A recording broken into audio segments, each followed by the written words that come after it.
and everything felt perfect.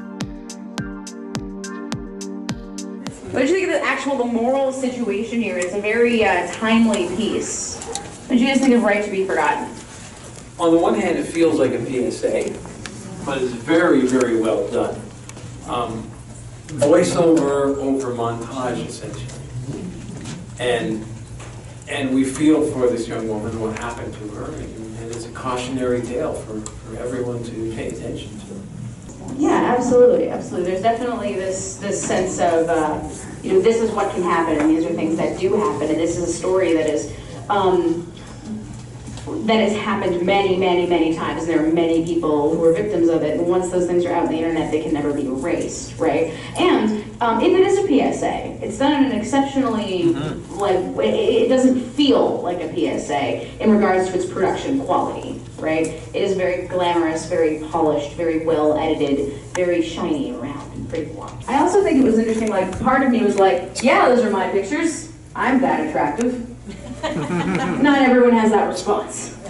Yes. It was very polished, but at the same time, it was about pictures, but it was also about trust.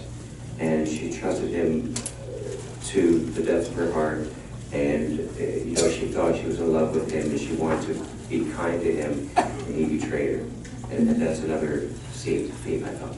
Absolutely. Ultimately, what the problem is a deviation in trust and expectation versus reality. You expect when you give somebody this, something like this, that they're not going to divert your expectation and become real assholes. But they do. Oh, they do. And then it's on the internet forever. But I found it to be a piece that I thought was really interesting in the role of the father. The father comes in, and you never see the mom. It's the dad who comes in and goes, this is going to die down one day. Go to college. Don't let this ruin your life. I know you feel like your whole world is caught up in this right now, but your whole world right now is small. It's about to get a lot bigger. You're bigger than this. And that's what I thought was cool, that it's actually the male, the father figure in her life who tells her, it's okay, keep trucking forward. One day this will all be background.